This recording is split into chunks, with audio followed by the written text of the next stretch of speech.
Right, you lot, I've got a conspiracy. The media hates us. Not us as Arsenal fans, they hate Arsenal. They don't hate us because we're failing, they hate us because we've already won the psychological war.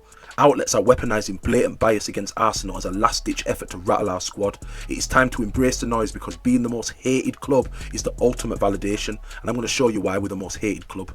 You wanna know how we do it in Yorkshire? We still get packs and put it in portions. Back then we were smashing up courses. YJ Beamers still get tortured. Course I'm still in the hood, but I might cook food. Check Mike in the orchard. Drink game live, eat that off a boredom. Bursty, go to the barman, saw him. You know how we do it in Leeds, still chasing goals and dreams and peace. Lynch, but my dogs still get off beans. Drunk in a cup like we don't need sleep. I don't cheat and sleep. Seats for the week. Have you done 20 bar in a week? 20 bar from the street. I'm knee deep. It's me and Big Mike on the beat. Exhibition 1, we have the FA Cup quarter-final draw. Let's just look at the differences in the reaction by Joe Cole when certain teams are picked against other teams. Okay, let's start the draw for the quarter-finals. Joe Cole, the first team. Number 1? Okay, number 1 is Southampton. Had a great result away at Fulham yesterday. And they will play, Joe. Here we go, Joe. Number 5. Southampton will play Arsenal. Ooh. They're getting a lot of good draws, Arsenal, aren't they? Wow. The fates are conspiring. The Southampton fans won't thank you for saying that. I know. Right, who's next? Right, here we go.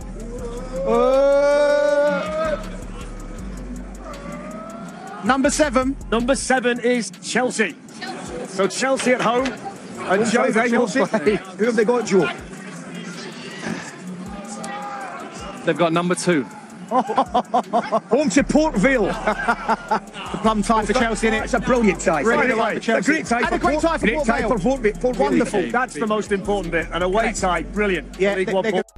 You see, they don't even care about the differences in opinions and the differences in how they express their delight. Now, I know Joe Cole is an ex-Chelsea player. I know he's probably a Chelsea fan. I know he probably hates Arsenal. But the blatant, it's as subtle as you want to make it, but it's blatant for anybody who has the eye to see blatancy. That to say Southampton is an easy tie, and Arsenal's getting a lot of easy ties right now. Quick joke, move on. And then for the next draw to be Chelsea against Port Vale, and then for them to put a positive, great one for Chelsea. No, great for Port Vale, actually, even though Port Vale's going to be where? At Stamford Bridge. Is that really great for Port Vale? What a great experience for Port Vale. Oh, but Southampton's lucky for us. Southampton's an easy fixture for us. It's just a bit of a... There's always one-sided bias that you really have to deal with on a constant basis. It's just as bad as Gary Neville constantly commentating on our matches. Constantly. Every match that has any sort of substance, he's on the end of it with his obvious, blatant bias. Commentate your own team. Why is he always here to commentate ours? That's just an example. Exhibition 2. We have Jim White, Simon Jordan and Martin Keown. Manchester City still in it for the lot. Very much in the title race, very much in the Champions League round of 16 tie against Bayer Leverkusen, quarter-finals of the FA Cup, and of course the upcoming final of the Carabao Cup against Arsenal. Arsenal, your lot, still very much in it, leading the way in the Premier League, albeit a tough old tie against they've got Bayer Leverkusen, of course. Manchester City have got Real Madrid in the Champions League. But the quarter-finals of the FA Cup and the final of the Carabao Cup against Manchester City, both on course potentially for a quadruple, yet both criticised in equal measure. Do you scratch your head and wonder why that is? Ugly Arsenal and not as good as years gone by Manchester City. Equal measure. Even just how he started that. Can you see the comparison? Just how he started that was already a recipe for disaster. And bless Martin Keown, he's constantly, and it's his job, it's what he's got to do, but when he's constantly, as an Arsenal fan, being the minority, being minoritized on punditry, it always happens, whether it's on Match of the Day, whether it's on Sky Sports, after Arsenal support is minoritized. I don't know if that's a word, but I'm going to make it a word. Just like you get minorities in a school, just like you get minorities in an area, minorities as a commentator, Arsenal is chosen to be the minority. There is never two Arsenal supporters commentating on an Arsenal match. No. But I guarantee there can be two Man United supporters commentating on a Man United match and two Liverpool supporters commentating on a Liverpool match. I don't think that's quite right, Jim, to create that narrative. I think we've just had 2 weeks, and obviously I mentioned a certain individual working for TalkSport, and then there was 2 weeks of mayhem. Somebody on another show, to maybe that there was a bias against Arsenal. So I think we've kind of like accepted that, and we tried to move on. What we'll say about Man City, He brings it up. Yeah. Well, we're not really moving on if you bring it up. No, because you said that it was an equal measure that both Man City and Arsenal are being criticised, and I don't quite see it that way. I think maybe Man City just suffering a little bit from the. Every time we talk about Man City, people are kind of agreed, or they certainly throw their hat in the ring with they're not. It's agreed they're not as good as they were. Yeah, but we started off with changing narratives for Arsenal. We started off with, after 9 matches, that it was Arsenal's to lose, wasn't it? And then it was all about bottle, and now we have a slightly different narrative again. So I don't see those narratives changing for Man City. They're inconsistent. They did really well at the weekend, and the guys that came in for their expected 11 did exceptionally well. They didn't do very well earlier in the season against Bayern Leverkusen. It's pretty well the same team. I think Stones might be the only one in there that was different. So, no, Jim... Look, there's criticism towards Arsenal. Statistically, since Christmas, no one has scored more goals than Arsenal from open play. But to listen to the media, you think they only score goals from set plays. I don't. So true, and there's only certain people, I'll say it again, Terry Flewers, certain people who know the facts and who are ready to open up and explain the facts, who constantly repeat this idea, but it doesn't get drilled into the main public's head. It seems to bypass them that we're one of the top scorers from open play, but yet we are called set piece Arsenal. That's just one narrative out of many, and this is just many this season. Continue, Keon. I don't really care how the wins come. If Arsenal win the league and it comes off Gabriel's backside and Arsenal win the league, then I'm happy and I'll celebrate. But there's a little bit of a narrative. I think Arsenal just need to get into that tunnel that you need to get into, shut out the noise, keep winning games of football. I thought Eza was magnificent when he came off the bench in the FA Cup. Madueke, what a fantastic finish. You need that quality, Jim, in the tight games, and they all come tight. But you seem to blame the media for having a go at Arsenal on a semi-regular I'm not basis. blaming the media, it's a fact, Jim. And this is what we're talking about, Jim. I know, I don't know whether you're meant to be a Gary Lineker in this, you're meant to be an unbiased person in this, and you're meant to just ask the questions, and it's meant to be Keon versus Simon, but you're doing an absolute shit show of a job, mate. It's clear that you have come with an agenda to imprint this narrative upon this show, and you are cornering Keon to have to defend himself. Even from your first sentence in how you described Arsenal compared to Man City, said that you already know exactly what you're doing word for word, and you're just as bad as Simon. Not just the media. I mean, they're not creating the narrative. In this instance, Brighton boss Fabian Hürzeler very much created his own narrative after playing Arsenal. I loved how they play football. I think there was only one team who tried to play football today, and therefore I ask one question. Did you see in a Premier League game a goalkeeper going down 3 times? If the Premier League, if the referee allow everything, then it's difficult. Then they make their own rules. So at the moment I have the feeling they're doing their own rules. That's why I think it's difficult to judge that. I will never be that kind of manager who tries to win in that way. I want to develop players. I want that the players keep improving. In the end, of course, every team will manage and waste time. But I think there has to be a limit, and the limit has to be set by the Premier League. So I would ask now, everyone here in the room, did he really enjoy this football game? I'm sure maybe one raises his arm because he's a big Arsenal fan. Where will this go? Like at one point, one game you play 60-minute netto time, and then when you play against Arsenal only 50 minutes, do you want to send off the goalkeeper with 2 yellow cards for wasting time? This will never happen. So what should he do? So just to be clear, Martin, that was a Premier League manager throwing his hat in the ring. That wasn't a member of the media. No, but it's. I think it's tipped the balance a little bit in terms of how people have stepped back and thought, what, maybe there is, because just because this manager says that doesn't mean it's correct. I mean, it created about a pantomime situation, by the way, at that game against Brighton, where the fans bought into that. If we just look at by the way, Ray didn't go down 3 times; he went down twice, so that's incorrect. If we look at the number of minutes, I mean, on average, Arsenal take 30 seconds to restart the game. There were 59 restarts in that football match, which is quite a lot. Do you think Ray was injured on both occasions? Just a minute. Do you think Ray was injured? Just deal with the restarts first of all. You go back to your notes. I'm gonna.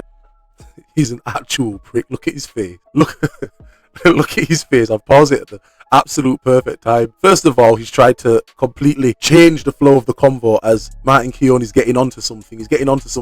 And then he patronises with, "Are you going back to your notes?" Like, yeah, he's going back to his notes because he's got people like you directing this whole conversation. He has to go back to his notes because Man will be caught on a branch, going left, right, up, down, under the tunnel if it was up to you. Like, he needs them notes to make sure he's got his facts ready for you.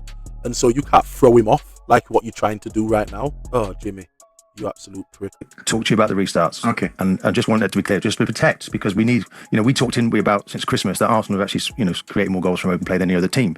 To hear the media talk, you think it's just about set plays. But let's talk about restarts. So there's been a game of football this season between Man City and Brighton, where actually Man City's average restart time was 38 seconds. They were doing it themselves. So Hertzler is saying that Arsenal are creating the rules for themselves. No. People are doing this, Jim. This has not been the longest number of minutes for a game for restarts. We've seen 37 minutes, I think, for Newcastle versus Liverpool. And Arsenal, where are they? 7th or 8th in the table of speed taken for restarts. So Hertzler's got this agenda. He's clearly not happy when he plays. He's got an agenda. Yes, of course, and he stuck to the agenda. He created that before the game. It made it more difficult for Arsenal in the match, to be honest. So this pantomime sort of situation. Look, Arsenal only had 3 corners in the game, so the people saying they're taking longer to take those. So me, it's just sour grapes from a young man. And Sir Alex Ferguson did it. Mourinho did it. You can always have these agendas to say things in the media, as Martin Keown says, to get a little footing in the game, to get a little edge. But the whole problem about this, that us as Gooner fans has to deal with, is that it's filtering out to the main public. It's filtering out to the people who want to banter. And these people who are bantering don't have any facts. They don't have no facts, nothing. They're just listening to this, taking it at face value and saying, yeah, you lot take too long on corners. Yeah, look what you did in the Brighton thing. Yeah, but the facts are there. Brighton's done it to Man City. So who is this hypocrite to come and talk and say that because we've taken this long and this long and this long, which, bear in mind, isn't really that long compared to the average Premier League. Like, you can't write this. You literally can't write the hypocrisy in a lot of the people who create these narratives for Arsenal and just for Arsenal. Manager trying to find an edge and another way to win a football match. But looking at it from distance, Simon, do you think whenever anybody has the audacity to criticise Arsenal, it's turned into, he or she has an agenda against Arsenal?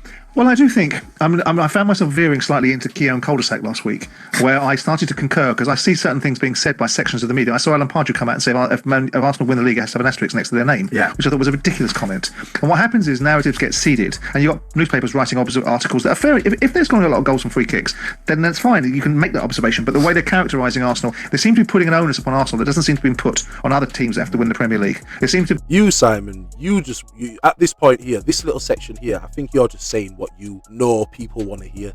They want to, in order for your dishonesty to be credited, you have to show a bit of honesty. You have to go with the crowd a bit before you say something outrageously biased and one-sided in order for it to hold some sort of validity. Be a perspective that Arsenal have to win it a certain way. It was 6 months ago or a year ago, Arsenal have a soft underbelly. They can't win ugly.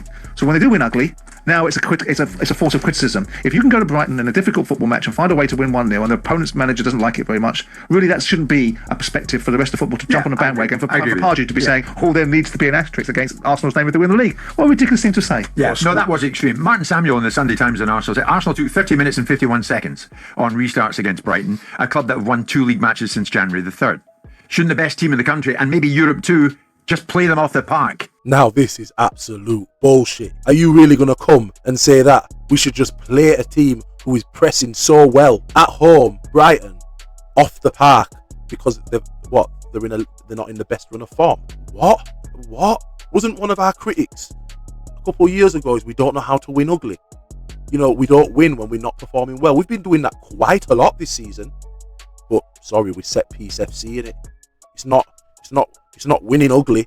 It's not getting grinding. It's not getting the 3 points. It's not, because before when we were playing that beautiful football, we were trying to pass the ball in the net, and that's the reason why we wasn't winning games, because we were trying to be too pretty. Now we're too ugly, and it's a problem. Huh? What? There you go. There's a I've question for you. but I've just told you. But if you're listening to the facts, I'm trying to give you facts of evidence of other teams doing the same thing. That was fact. No. Forget about the whataboutery. Is Samuel's point about the fact that they're the best team? You could say that Samuel has not done his homework. A respected journalist who should go away. Don't follow the sheep.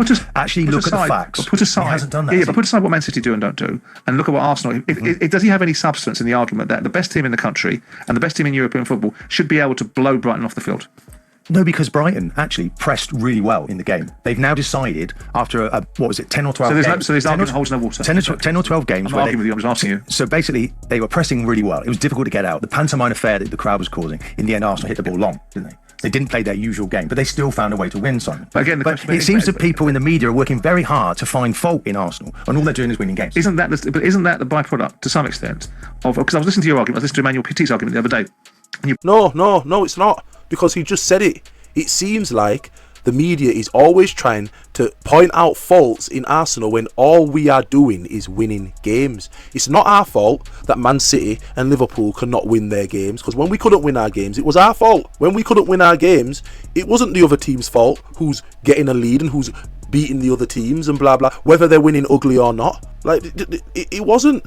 As much as Liverpool won the league last season, they started the season winning every match in injury time. I swear they won 5 games, 6 games, 7 games before, the unsustainability of winning games in injury time was not sustainable. I'm sure they did. They was up there with us purely because of last minute goals, and it happened consistently. And although it was mentioned a few times, it wasn't mentioned nowhere near enough as our set pieces. Other pundits, and then I look at the other pundits like Neville and other people, and they criticise their own team just as much as they criticise Arsenal.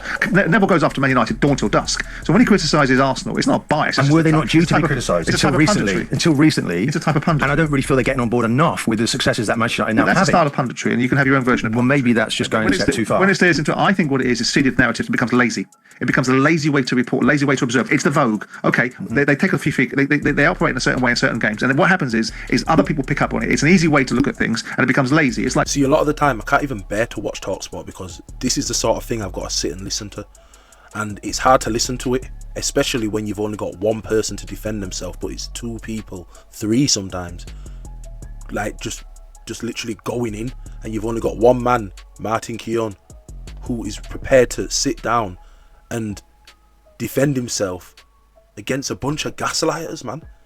A bunch of agenda-driven, narrative copying.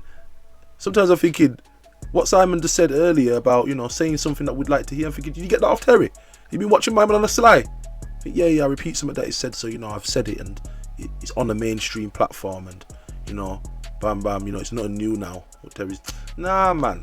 Listen, please, let me know what you think in the comments, because it can't just be me. It literally can't just be me thinking that there's a narrative going on here, that there's an agenda. It can't be. And let me know in the comments.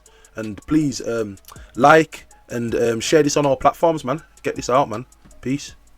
You wanna know how we do it in Yorkshire? We still get packs and put it in portions. Back then we were smashing up courses. YJ Beamers still get tortured. Course I'm still in the hood, but I might cook food. Check Mike in the orchard. Drink game live, eat that off a boredom. Bursty, go to the barman, saw him.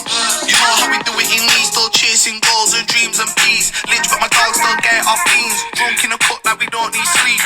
I don't cheat and sleep. Seats for the week. Have you done 20 bar in a week? 5 from the street.